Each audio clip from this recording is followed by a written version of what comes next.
आपको जो chapter number 18 दे रखा है वो अपना प्रायिकता के बारे में है।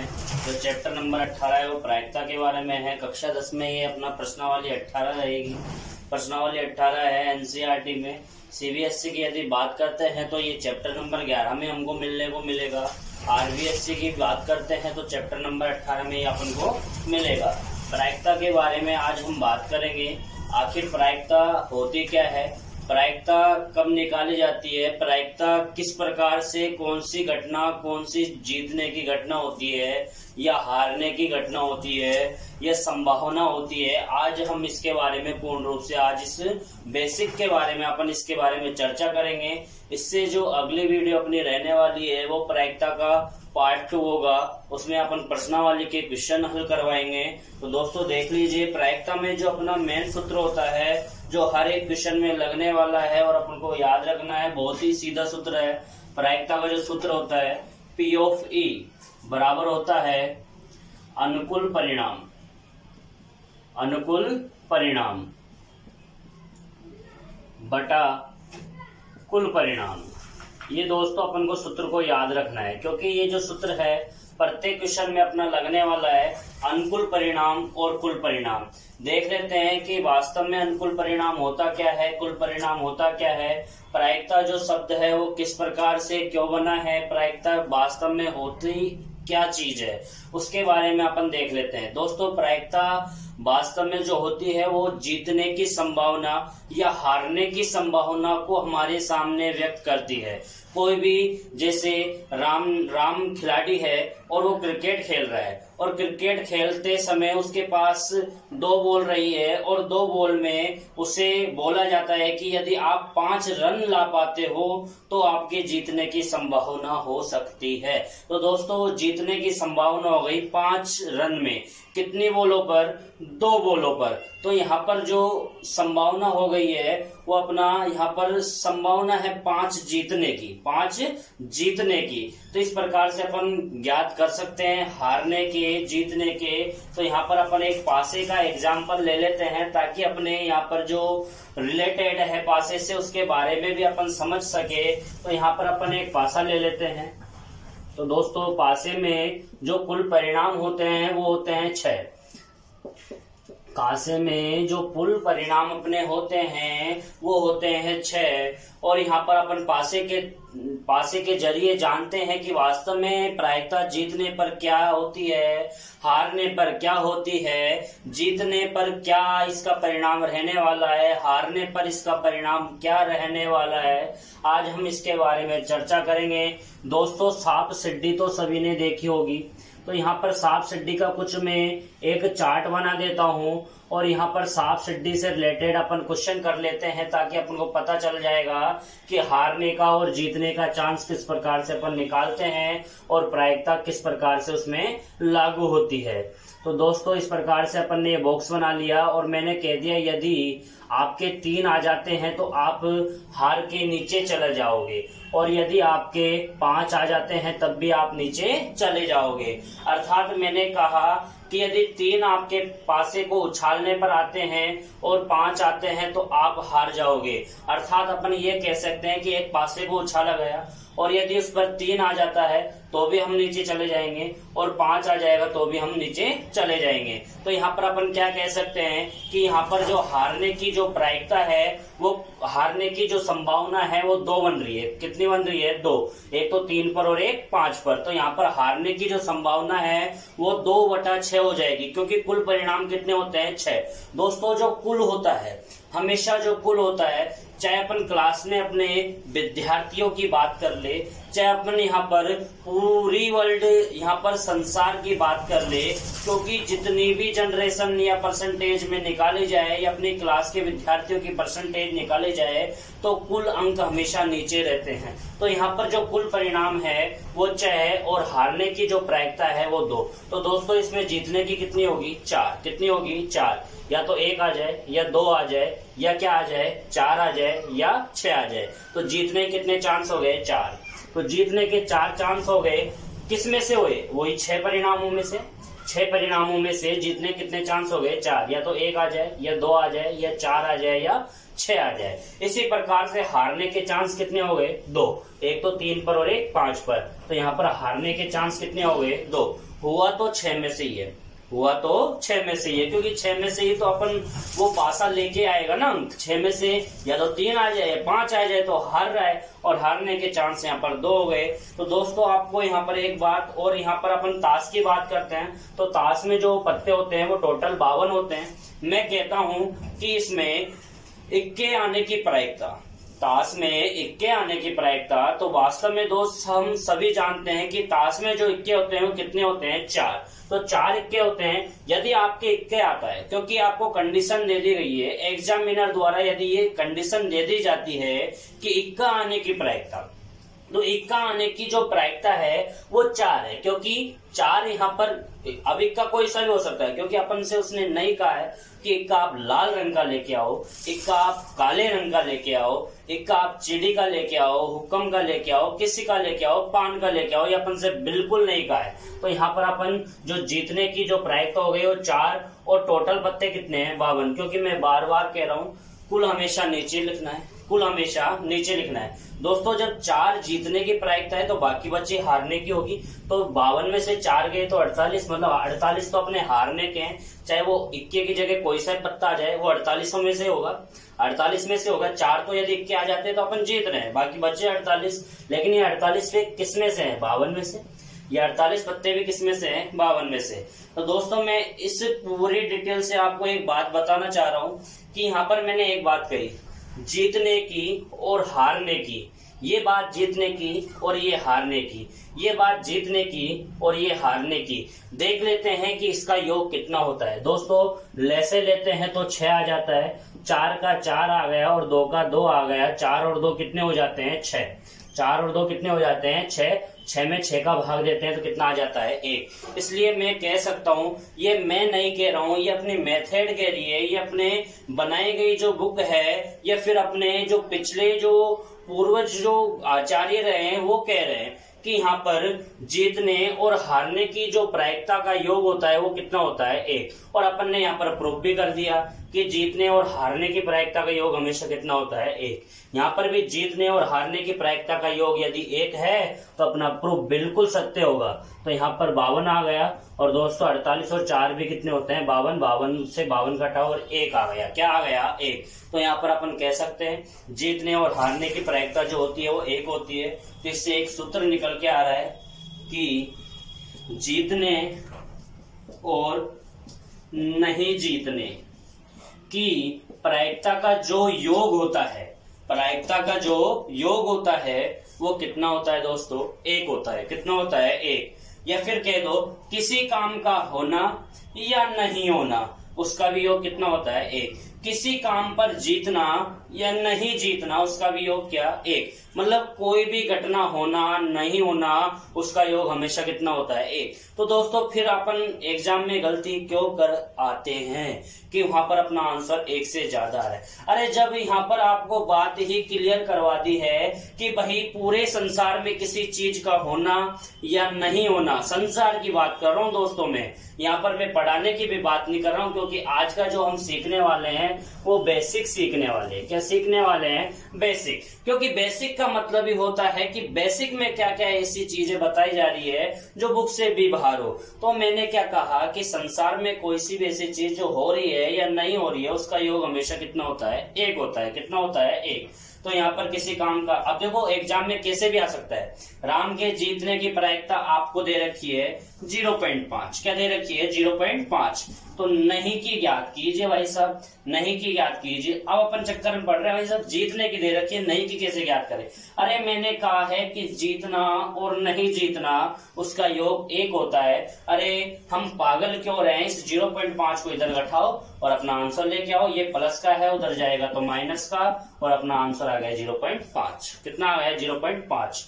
हमेशा ध्यान रखना है कि प्रायिकता का जो आंसर आएगा, परिणाम आएगा, वो 1 के बराबर हो सकता है, 1 से छोटा हो सकता है, और 0 से क्या होगा? बड़ा। ये भी अपन देखेंगे अभी अगले जो इसके टर्न में जो अपन बात करने वाले हैं इसी की बात करने वाले हैं। दोस्तों प्रायिकता 2 प्रकार की होती है। कितने प्रकार की होती है? 2 प्रकार की। एक तो होती है संभव घटना और एक होती है असंभव घटना। देखेंगे कि हम संभव घटना क्या होती है और असंभव घटना क्या होती है। तो यहाँ पर मैंने आज बेसिक की बात की है, तो बेसिक में आज इतना अपन क्लियर करवा देंगे कि हमको तो एग्जाम में या अपनी बुक के कोई से क्वेश्चन हो, आप कहेंगे कि गुरु आपने ये क्यों नहीं कहा कि वीडियो रोको और आप ही करो इस क्वेश्चन में। बिल्कुल जरूर कहूँ। तो संभव और असंभव परिणाम तो देख लेते हैं, वो संभव और असंभव परिणाम कौन से हैं। तो दोस्तों यहाँ पर एक तो हो गया अपना संभव घटना और एक हो गई असंभव घटना। वास्तव में ये संभव होता क्या है, असंभव क्या होता है, अभी यहाँ पर एक ही बात में अपन क्लियर करने वाले हैं। आपके यहाँ पर दिमाग में अर्थात माइंड में आपके बिल्कुल बैठने वाली है कि वास्तव में संभव घटना क्या होती है और असंभव घटना क्या होती है, क्योंकि हम पढ़ने वाले हैं संभव और असंभव के बारे में, जो रोज अपन मार्केट में या अपनी दैनिक जीवन दिनचर्या में बोलते हैं। जैसे अभी आप क्रिकेट खेल रहे हो, क्या कर रहे हो, क्रिकेट खेल रहे हो। दोस्तों इस उदाहरण को बिल्कुल ध्यान से समझना। आप क्रिकेट खेल रहे हो, क्या खेल रहे हो, क्रिकेट, और क्रिकेट में आपको 20 रन की आवश्यकता है और आपके पास बॉल आपके पास एक ही बची है। क्या बची है, एक। क्या बची है, एक। तो मैं कहता हूं कि आपके पास बॉल एक है और रन बनाने हैं 20। क्या ये चीज संभव है? नहीं, ये चीज बिल्कुल भी संभव नहीं है कि बॉल एक हो, या तो वो चौका मार सकता है या वो छक्का मार सकता है। वाइट भी बॉल हो गई तो वहां पर छक्का मार दिया, चलो बात मान ली। कोई बोलता है बेवकूफ बनाने के लिए, क्योंकि हम किसी से सामने वाले से क्वेश्चन करते हैं तो बेवकूफ जैसी बात करता है कि बॉल वाइट चली गई। तो इसलिए तो मैंने 20 बताया, नहीं मैं 7 रन भी बता सकता था, क्योंकि मैंने कई बार स्कूलों में पूछा तो बच्चे हैं करते हैं सवाल, तो वहां पर बोल देते हैं कि गुरुजी यहाँ पर व्हाइट बॉल भी तो जा सकती थी। अरे यहाँ पर अपन अपना बेसिक सीख रहे हैं, अपनी प्रश्नावली पढ़ रहे हैं, वहां पर व्हाइट को क्यों रो रहे हो। यहाँ पर अपन को सीखना है संभव और असंभव क्या होती है। तो आप जान चुके होंगे एक बॉल और 20 रन, तो ये बनाना संभव ही नहीं है। तो ये बात क्या है, असंभव। और असंभव का जो हमेशा परिणाम होता है वो हमेशा कितना होता है, 0। क्या होता है, 0। जैसे मैंने कह दिया कि एक बॉल है और आपको 4 रन बनाने हैं, तो संभव है, बन भी सकते हैं और नहीं भी बन सकते हैं, बन भी सकते हैं और नहीं भी बन सकते हैं। या फिर मैं कह दूं कि यहाँ पर जैसे 1 2 3 4 5 6 ये लिख दिए, मैंने कह दिया कि आप पासे को फेंकोगे तो आप कुछ ना कुछ तो बढ़ोगे आगे, चाहे वो 1 आए तो भी बढ़ रहा है, 2 आए तो भी बढ़ रहा है, 3 आए तो भी बढ़ रहा है, 4 आए तो भी बढ़ रहा है, 5 आए तो भी बढ़ रहा है, 6 आए तो भी बढ़ रहा है। मैं यहाँ पर हारने जीतने की बात नहीं कर रहा, मैं कर रहा हूँ संभव और असंभव की बात। तो यहाँ पर पासे को मैंने एक बार फेंका, कुछ ना कुछ तो आएगा, कुछ ना कुछ तो आएगा। ये तो है ही नहीं कि वो चीज असंभव है, होएगी ही नहीं। पासे को फेंको मैं आगे बढ़ू नहीं, ये तो असंभव है ही नहीं। तो यहाँ पर अपन कह सकते हैं कि संभव घटनाएं हो सकता है, आगे बिल्कुल बढ़ोगे तो यहाँ पर संभव का जो परिणाम होता है वो हमेशा कितना होता है, 1।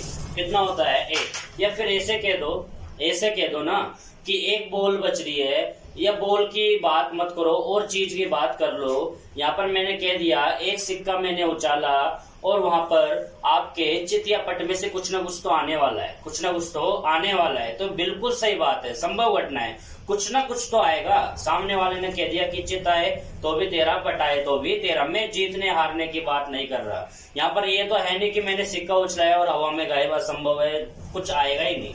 तो यहाँ पर जीत संभव परिणाम हमेशा होता है जिसकी जो प्रायिकता होती है वो हमेशा 1 होगी, असंभव की होगी 0। असंभव का एक ही मतलब है, जो चीज संभव नहीं है वो असंभव होती है, और असंभव का मान हमेशा क्या होता है, 0।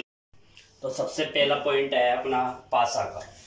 पासा के बारे में हमें, दोनों के बारे में हमें बिल्कुल अच्छी तरह आना चाहिए। फिर एक पासा हो तो उसके बारे में भी आना चाहिए, और 2 पासे यदि एक साथ फेंके जाए तो उसके बारे में भी हमें आना चाहिए। तो देख लीजिए यहाँ पर पासा यदि हमें एक बार फेंकते हैं तो 1 भी आ सकता है, 2 भी आ सकता है, 3 भी आ सकता है, 4 भी आ सकता है, 5 भी आ सकता है और 6 भी आ सकता है। तो कुल मिला के इन 6 कंडीशनों में से कोई सी भी कंडीशन अपने पास आ सकती है। तो अपन कह सकते हैं कि जो इसके कुल परिणाम होंगे वो कितने होंगे, 6। इसके जो कुल परिणाम होंगे वो कितने होंगे, 6। अब अपन को एग्जामिनर या फिर बुक से कोई सा भी क्वेश्चन आ जाए कि 4 से बड़ा अंक आने की प्रायिकता ज्ञात कीजिए। 4 से बड़ा, ना कि 4। ये नहीं, कई बच्चे क्या करते हैं 4 से बड़ा तो काउंट कर लेते हैं 4 को भी, 4, 5, 6 और लिख देते हैं 3/6, जो कि क्या है गलत, क्योंकि उसने साफ साफ कहा है 4 से बड़ा, 4 से बड़ा। तो 4 से बड़ा कौन कौन सा है, एक तो 5 और एक क्या है 6। तो यहाँ पर जो अनुकूल परिणाम है जो पूछा गया है, एक देखो यहाँ पर अनुकूल परिणाम और कुल परिणाम क्या होता है, मैं एक ही शब्द में आपको क्लियर करवा देता हूँ। जो आपसे बुक में पूछा गया है वो तो हो जाता है अनुकूल परिणाम, मतलब पूछा गया परिणाम बटा कुल परिणाम, ऐसे भी आप सूत्र बना सकते हो। तो जो पूछा गया है वो तो हो गया अनुकूल परिणाम, और जो अपना कुल है, जो अपना कुल है, क्योंकि मैंने पहले भी कहा था कि कुल हमेशा नीचे आता है, तो 4 से बड़ा क्या है 5 और 6, तो अपना आंसर आ जाता 2/6। इसको काट देते तो 1/3 आ जाता, 2 एकम 2 और 2 तिया 6। ठीक है, आगे ऐसे भी पूछ सकता है अभाज्य संख्या आने की प्रायिकता, अभाज्य संख्या आने की प्रायिकता।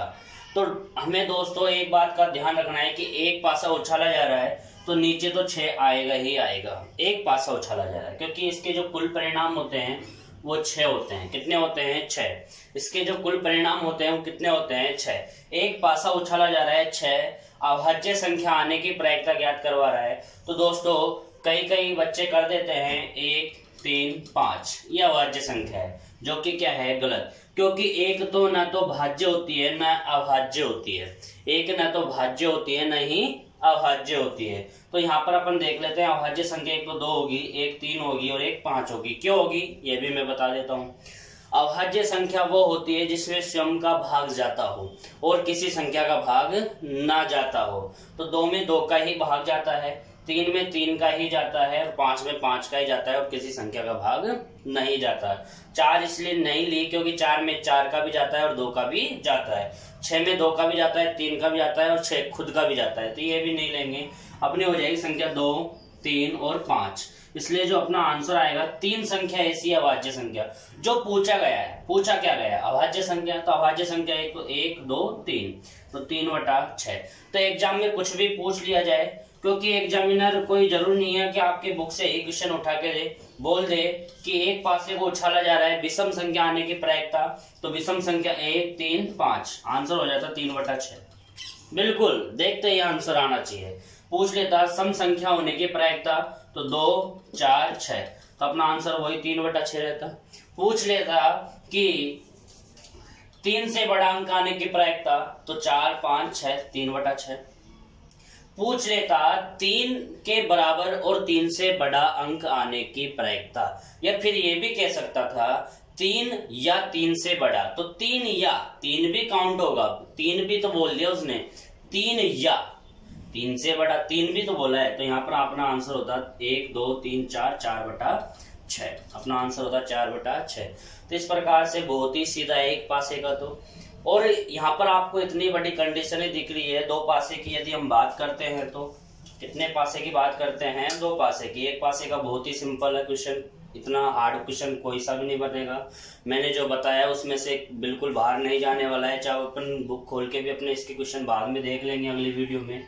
तो यहाँ पर जब बच्चों की पासा 1 हो तो परिणाम 6 होता है, पासा 2 हो जाए, कितने हो जाए 2, पासे कितने हो 2, तो इसका परिणाम होंगे वो हमेशा गुणनफल के रूप में चलते हैं, इस बात का ध्यान रखना। एक पासे का परिणाम कितना होता है 6, गुणा, इनके बीच में हमेशा किसका चिन्ह रहता है गुणा का, जब भी आप इसके कुल परिणाम निकालो। एक पासे के 6 और 2 पासे के, यहाँ पर एक पासे का भी क्या हो गया 6। यदि दोनों पासों का यदि अपन परिणाम निकालते हैं तो 6 का नक्का होते हैं 36, 6 का नक्का होते हैं 36। तो यहाँ पर कुल परिणाम अपने आ जाएंगे 36। अब वो 36 परिणाम कौन से होंगे? अरे यहाँ पर 2 पासे एक साथ उछाले या एक पासे को एक साथ 2 बार उछाले, एक ही बात है। एग्जाम में कंफ्यूजन होने का बिल्कुल भी अपन को वह नहीं होना चाहिए, बिल्कुल भी, क्योंकि वो किसी भी प्रकार से क्वेश्चन दे सकता है। एक पासे को 2 बार उछाला जा रहा है, 2 पासे को एक साथ उछाला जा रहा है, तो इस प्रकार से अपन को वह नहीं होना है। देख लीजिए 36 परिणाम अपन को लिखने का मैं तरीका दोस्तों अभी अपन को बता देता हूँ। देखो कुछ भी नहीं करना, ये मैंने आपको पहले से ही लिखा हुआ है, क्योंकि एक वीडियो ज़्यादा बड़ी ना हो इसलिए मैंने पहले से ही लिख रखा है, फिर भी मैं बता देता हूँ आपको। एक बार क्या करना है, एक बार तो अपन को सीधी गिनती लिखनी है, 1 2 3 4 5 6, 1 2 3 4 5 6, 1 2 3 4 5 6, 1 2 3 4 5 6, 1 2 3 4 5 6, 1 2 3 4 5 6। मतलब पहला अंक है ना, देखो 1 2 3 4 5 6, 1 2 3 4, इस प्रकार से, ठीक है ना। अब जो दूसरा अंक आएगा, पहले तो सीधी लिखी, अब लिखनी है अपन को तिरछी। क्या लिखनी है? तिरछी। 8 की गिनती, 1 2 3 4 5 6, 1 2 3 4 5 6, इस प्रकार से 1 2 3 4 5 6, 1 2 3 4 5 6, 1 2 3 4 5 6। तो अपने सामने कितने परिणाम हो जाएंगे? 36 परिणाम। अब देखो दोस्तों, क्वेश्चन किस प्रकार से आता है। क्वेश्चन आ जाता है कि यदि दो पासों को एक साथ उछाला जाता है तो उनका योग 5 हो, उनका योग 5 हो, उसकी प्रायिकता ज्ञात कीजिए।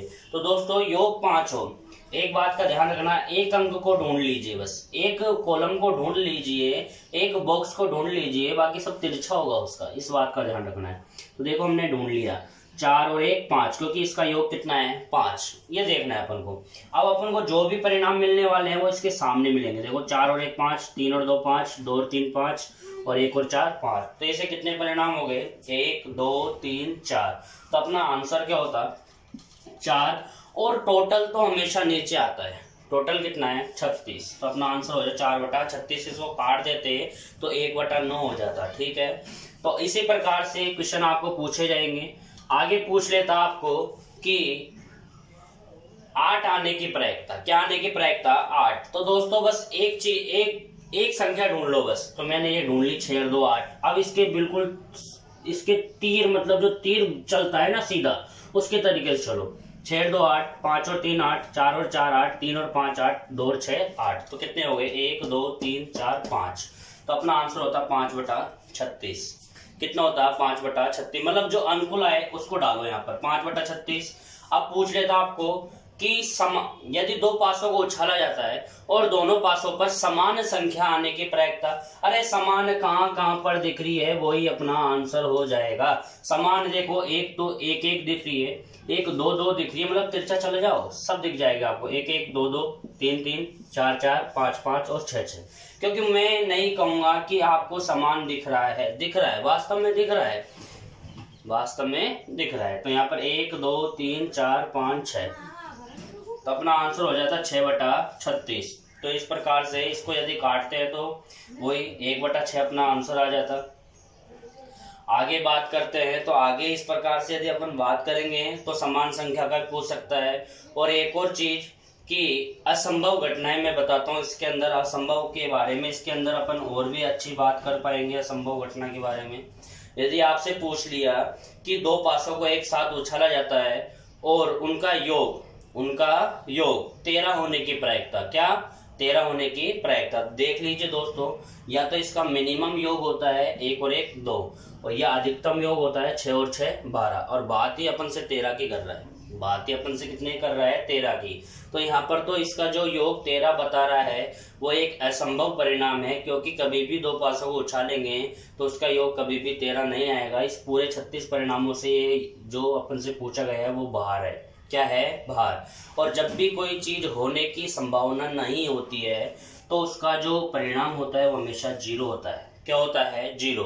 मैं बताता हूँ 0 क्यों होता है, क्योंकि ये असंभव घटना है और असंभव घटना का मान जो हमेशा होता है 0। फिर भी अपन इसको इसके थ्रू करते हैं। परिणाम कितने हैं? टोटल 36। चीज मिल ही नहीं रही है, चीज एक भी बार नहीं मिल रही है, तो अनुकूल परिणाम क्या हो गया? 0। तो 0 में 36 का भाग देंगे। 0 में किसका भाग देंगे? 36 का। 0 में 36 का भाग देंगे तो क्या आ जाएगा? 0, जो कि ये क्या है? असंभव परिणाम। आगे की बात करते हैं। तो अपन ने पासे के बारे में आज बहुत कुछ डिटेल से जान लिया है। पासे को एक बार फेंका तो हो सकता है 1 आ जाए, 2 आ जाए, फिर दोबारा फेंका यहाँ पर 1 आ जाए, फिर दोबारा फेंका यहाँ पर 2 आ जाए। इस प्रकार 36 परिणाम अपने सामने आ चुके हैं। बस अपन को लिखने का तरीका ही आना चाहिए। एग्जाम में कैसे भी पूछा जाए हम बिल्कुल इसका आंसर दे सकते हैं। मेरे हिसाब से पासे से इससे बाहर कोई क्वेश्चन ही नहीं आएगा, जो मैंने आपसे बता दिया है। अगली बात करेंगे अपन सिक्कों के बारे में। किसके बारे में? सिक्कों के बारे में। पासे में तो आपके दो ही पासे के बारे में पूछा जाएगा, लेकिन सिक्कों की बात करें तो अपने सिक्के तीन प्रकार से पूछे जा सकते हैं। यदि सिक्का एक हो, सिक्का दो हो और सिक्के तीन हो। तो इस प्रकार से अपने जो कोर्स में दे रखा है वो तीन ही सिक्कों के बारे में दे रखा है। तो यहाँ पर अपन देख लेते हैं कि सिक्कों की संख्या एक होती है जब इसका परिणाम क्या होता है, सिक्कों की संख्या दो होगी जब इसका परिणाम क्या होगा, और सिक्कों की संख्या तीन होगी जब इसका परिणाम क्या होगा। तो दोस्तों अपन ने सिक्कों के बारे में जाना है। अपने पास स्वयं के पास सिक्का एक रहता है तो अपन देख सकते हैं कि एक तरफ तो उसमें लिखा रहता है भारत और एक तरफ लिखा रहता है रुपया। भारत को तो इसमें बोला जाता है चित। क्या बोला जाता है? चित। क्या बोला जाता है? चित। और एक होता है पट। क्या होता है? पट। चित को हम बोल देते हैं एच। चित को क्या बोल देते हैं? एच। और पट को बोल देते हैं टी। क्या बोल देते हैं? टी। यहाँ पर जो इसका इंग्लिश शब्द है उसको तो बोलते हैं हेड। क्या बोलते हैं? हेड। और इसका जो फुल नेम है वो क्या है? टेल। क्या है? टेल। तो इसके दो ही परिणाम हो सकते हैं। एक ही सिक्का, यदि सिक्का एक दे रखा हो तो इसके दो ही परिणाम होंगे, या तो चित आएगा या पट आएगा। एक सिक्के को उछाला जाता है, या तो उस पर चित आ सकता है या पट आ सकता है। तो इसके जो कुल परिणाम होंगे वो कितने हो गए? दो। एक सिक्के के कुल परिणाम कितने हो गए? दो। एक सिक्के के कुल परिणाम कितने हो गए? दो। तो यहाँ पर एक सिक्के के बारे में यदि आपसे पूछा जाता है तो दोस्तों ज्यादा अपन को यहाँ पर घबराने की आवश्यकता नहीं है। अपन से पूछा जाएगा कि चित आने की प्रायिकता। चित आने की प्रायिकता। कुल परिणाम कितने हैं इसके? दो। एक सिक्के को यदि उछाला जाता है और उस पर पूछा जाए कि चित आने की प्रायिकता, कुल परिणाम कितने हैं? दो। और यहाँ पर चित की पूछ रहा है तो एक ही बार आ सकता है चित। तो यहाँ पर इसका आंसर क्या हो गया? 1/2। दूसरा क्वेश्चन आपका इससे बनता है पट आने की प्रायिकता। तो पट भी कितनी बार है? एक बार। तो यहाँ पर पट, तो यहाँ पर 1/2। इंग्लिश शब्द से भी पूछ सकता है टेल आने की प्रायिकता। तो टेल को पट बोलते हैं, इस बात का ध्यान रखना। टेल को क्या बोलते हैं? पट। तो इसका जो पट है तो वो भी पट 1/2। हेड बोले तो 1/2, मतलब कुछ भी बोले एक संख्या में इसका आंसर क्या रहने वाला है? 1/2। इससे बाहर इसका आंसर नहीं जाने वाला है सिक्कों की संख्या यदि एक हो। अब यदि सिक्कों की संख्या दो हो, कितनी हो? दो। तो इसके कुल परिणाम, मैंने आपको क्या कहा है कि प्रायिकता गुणनखंड के रूप में चलती है, गुणे के गुणनफल के रूप में चलती है। एक सिक्कों की जो प्रायिकता कुल परिणाम होता है वो दो होती है, लेकिन जब सिक्के दो हो तो 2 × 2 कर लो। इसके परिणाम कितने हो जाएंगे? 4। क्या हो जाएंगे? 4। वो कौन कौन से हैं 4 परिणाम? या तो दो सिक्कों को यदि उछाला जाता है तो हेड हेड आ सकता है, टेल टेल आ सकता है, एक बार हेड और एक बार टेल भी आ सकता है, और एक बार टेल और एक बार हेड भी आ सकता है। इस प्रकार से इसके जो टोटल परिणाम हो गए वो कितने हो गए? 4। कितने हो गए? 4। अपन से पूछ लिया जाए, इससे चलो अपन क्वेश्चन भी कर लेते हैं। पूछ ले कि यदि दो सिक्कों को एक साथ उछाला जाता है तो उस पर दोनों पर ही हेड आने की प्रायिकता क्या होगी? अरे दोस्तों, जब अपने सामने हलवा रखा हुआ है इसको खाने के लिए क्या अपन झिझकेंगे क्या? यहाँ पर अपन को दोनों सिक्कों पर हेड की बात कर रहा है, चित की बात कर रहा है, तो यहाँ पर एक ही दिख रहा है मुझे। इसी कंडीशन तो एक ही दिख रही है कि दोनों सिक्कों पर क्या है? हेड। तो यहाँ पर जो इसका आंसर है, कुल परिणाम तो कितने हो गए? 4। कुल तो कितने हो गए? 4। और एक ही बार कंडीशन आ रही है, जो पूछा गया है वो हमेशा ऊपर होता है, तो आंसर हो गया 1/4। पूछ ले कि दोनों पर टेल आने की प्रायिकता। तो दोनों पर टेल तो एक ही बार दिख रहा है मुझे, और कहीं दिख ही नहीं रहा, क्योंकि इसमें एक बार टेल और इसमें एक बार हेड, इसमें एक बार टेल और इसमें एक बार हेड। तो दोनों पर तो मुझे एक ही बार दिख रहा है, तो यहाँ पर इसका आंसर भी क्या हो जाता है? 1/4। पूछ ले, आपन से पूछ ले कि यदि दो सिक्कों को एक साथ उछाला जाता है तो कम से कम एक बार टेल आने की प्रायिकता, या फिर चलो कम से कम की बाद में बात करेंगे। ऐसे पूछ ले कि दोनों सिक्कों को एक साथ उछाला जाता है और एक बार टेल आने की प्रायिकता, एक बार टेल आने की प्रायिकता। तो एक बार टेल इसमें भी आ रहा है, इसमें भी आ रहा है और इसमें भी आ रहा है। एक बार तो आए, अधिक बार तो कितना भी आए, एक बार तो आ रहा है कम से कम, इसमें भी है, इसमें भी है, इसमें भी है। तो इसकी प्रायिकता कितनी हो गई? 3/4। दोस्तों इसको क्यों नहीं लिया? क्योंकि इसमें एक बार भी टेल नहीं है। हम इसको ले सकते हैं क्योंकि एक बार तो टेल है, जो पूछा गया है वो इसके अंदर है, जो पूछा गया है वो इसके अंदर है, क्योंकि प्रायिकता हमेशा संभावना बताती है। क्या बताती है? संभावना। इसका आंसर क्या हो जाता है? 3/4। अब कम से कम अधिक से अधिक बात कर लेते हैं। आपसे पूछ ले कम से कम एक चित, और पूछ ले अधिक से अधिक, अधिक से अधिक एक चित। देख लेते हैं इन दोनों में क्या फर्क है, कम से कम और अधिक से अधिक। यदि पूछ ले कि यदि सिक्कों को एक साथ 2 बार उछाला जाता है तो यहाँ पर कम से कम 1 बार चित आने की, दोस्तों कम से कम पूछे तो कम से कम 1 बार चित आने की प्रायिकता, तो कम से कम पूछे तो अधिक तो कितने भी बार आ सकता है, लेकिन कम से कम 1 बार तो उसमें चित होना ही चाहिए। तो यहाँ पर देखो कम से कम 1 बार इसमें भी है, 1 बार इसमें भी है और 1 बार इसमें भी है। अधिक बार तो कुछ भी हो, लेकिन कम से कम 1 तो दिखाई दे, कम से कम 1 तो दिखाई दे। यदि सपोज करो, मैं एग्जाम्पल के थ्रू आपको समझाता हूँ कि कम से कम आपके 4 मार्क्स एग्जाम में आने चाहिए 10 में से कितने आने चाहिए? 4। अब क्या तुम्हारे 6 आ जाएंगे तो क्या आपको टीचर डंडा देगा क्या? नहीं। तो कम से कम की बात जब भी की जाती है तो अधिक से अधिक कितना भी लाए हो कोई दिक्कत नहीं है। इसका जो आंसर होने वाला था 1 2 3, तो 3/4। क्या कर लेते हैं एग्जाम में बच्चे, क्या गलती कर देते हैं, कम से कम तो यहाँ पर 1 2 बस 2/4 लिख के आ जाते हैं, जो कि क्या है गलत। अरे कम से कम की बात कर रहा है तो यहाँ पर अधिक से अधिक कितना भी आ सकता है। हाँ, इस वाली कंडीशन में देखते हैं हम, इस वाली कंडीशन में क्या कहता है, अधिक से अधिक 1 ही चित। अरे अधिक से अधिक 1 ही चित आना चाहिए। अधिक से अधिक क्या आना चाहिए? 1। अधिक से ज्यादा नहीं आना चाहिए, क्योंकि उसने कह दिया ना अधिक से अधिक 1 ही चित आना चाहिए। अधिक से अधिक 1 ही चित आना चाहिए। एग्जाम्पल के थ्रू मैं समझाता हूँ आपको कि यदि आपसे कोई आप काम कर रहे हो और उस पर टैक्स लगता है, क्या लगता है? टैक्स। आपसे कहा जाता है कि आप 2.5 लाख की इनकम रोज कमा सकते हो और उससे ज्यादा कमाते हो तो आपके ऊपर टैक्स लगाया जाएगा। अरे 2.5 लाख से 2.5 लाख तक कमा सकते हो, 2.5 लाख से कम भी कमा सकते हो, लेकिन अधिक नहीं कमा सकते हो। अधिक कमाओगे तो टैक्स लग जाएगा। तो यहाँ पर मैं अधिक से अधिक का एक ही मतलब समझाना है कि अधिक से अधिक 1 ही चित आना चाहिए। कम तो कितने भी बार आए, कोई दिक्कत नहीं है। तो देख लेते हैं, अधिक से अधिक 1 चित इसमें भी है और इसमें नहीं है। अधिक से अधिक 1 चित तो 1 2 इसमें नहीं है, क्योंकि इसमें 2 चित है, और इसमें भी है, क्योंकि कम से कम 1 2 अब आए भी नहीं। अभी मान लो 2.5 लाख की जो इनकम कमा रहा है, यदि वो धंधा करके बैठ भी गया तो क्या टैक्स लगेगा? क्या नहीं लगेगा, मत कमा, बैठा रहे। तो यहाँ पर 1 1 और 1 इसमें भी है चित, ये मान के चलो, क्योंकि अधिक से अधिक नहीं भी होगा तो भी चलेगा। तो इसका भी जो परिणाम होने वाला था, इसकी भी जो प्रायिकता होने वाली थी 1 2 3 3/4। तो ये हमने बात कर ली है 2 सिक्कों की। दोस्तों कम से कम पूछे तो अधिक से अधिक भी अपन देख सकते हैं, और अधिक से अधिक पूछे तो ना भी हो तो भी उसको अपन को गिनना है, इस बात का ध्यान रखना है। अब यदि सिक्के 3 हो तो इसके परिणाम आपको पता चले गए होंगे। सिक्के 3 है, 2 × 2 × 2, तो इसका परिणाम कितने वाले हैं? 8। 2 दूनी 4, 4 दूनी 8। तो 8 परिणाम कैसे लिखना है, इसका मैं तरीका अपन को बता देता हूं। दोस्तों इसका तरीका ये रहने वाला है कि 4 बार तो आप लिखिए H, 4 बार तो क्या लिखिए H, और 4 बार ही क्या लिखिए T। लिखने का तरीका है 4 बार H और 4 बार T।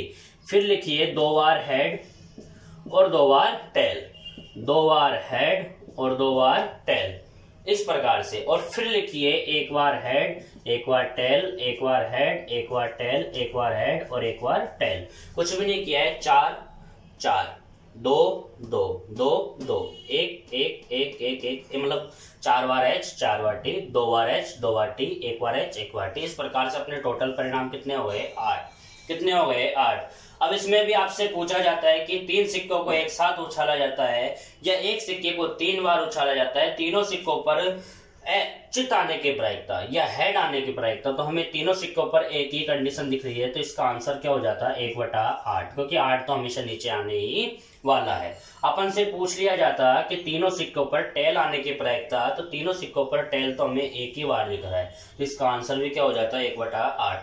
अपन से पूछ लिया जाता कि एक सिक्के को 3 बार उछाला जाता है और उस पर 2 पट आने की प्रायिकता। 2 पट देखो किस किस में दिख रहा है, इसमें भी है 2 पट, और 2 पट इसमें भी है, एक ये और एक ये, और 2 पट इसमें भी है, एक ये और एक ये, और 2 पट इसमें भी है, एक ये और एक ये। तो यहाँ पर जो अब 3 तो कोई दिक्कत नहीं है, लेकिन 2 तो दिखाई दे रहे हैं, जो पूछा गया है वो दिखाई दे बस। तो यहाँ पर देखो अपना जो होने वाला था इसका आंसर 1 2 3 4 और 4, मतलब जिसका जो आंसर होता है वो 4/8 होता है। क्या होता है? 4/8। दोस्तों मैंने क्या कहा था कि प्रायिकता का मान कभी भी 1 0 और 1 के बीच में आएगा, इससे ज्यादा नहीं आएगा। तो देखो 4 एकम 4, 4 दूनी 8, 1/2 है वो जीरो रेख के बीच में, आधा है तो आधा जीरो रेख के बीच में रहता है। तो दोस्तों इस प्रकार से अपन को क्वेश्चन पूछे जा सकते हैं। तो मैं उम्मीद करता हूं कि यहाँ पर सिक्कों के बारे में आपको बिल्कुल आसानी से समझ में आया होगा। और जो इसकी अगली वीडियो होगी उसमें हम समझाएंगे आपको। एक तो अपना रह गया है ताश का टॉपिक, किसका टॉपिक रह गया है, ताश का। उसमें आपको ताश के बारे में समझाएंगे और ताश के साथ साथ अपन प्रश्नावली के क्वेश्चन भी सोल्व करेंगे। और यहाँ पर मैं उम्मीद करता हूँ आज की वीडियो में आपको बहुत ही पसंद आई होगी। और यदि आप इसके नए यूजर रहे हैं तो आप इस चैनल को सब्सक्राइब करें यदि आपको ये बेहतरीन वीडियो लगी है। और यदि आपको ये वीडियो थोड़ी ऐसी लगी है कि नहीं कुछ भी समझ में आया है तो आपके सामने डिसलाइक का भी बटन है, उसको भी आप बता सकते हो, ताकि मुझे ये तो लगे कि किस किस को पसंद आ रही है और किस किस को डिसलाइक मतलब पसंद नहीं आ रही है। और आप कमेंट बताकर भी मुझे एक नई ऊर्जा दे सकते हो कि आपको समझ में आ रही है। तो मैं इससे भी अच्छा बेहतर करने की आपके सामने कोशिश करूंगा। बहुत बहुत धन्यवाद जो भी हमारी वीडियो को देख रहा है, बहुत बहुत धन्यवाद। आज के लिए इतना ही।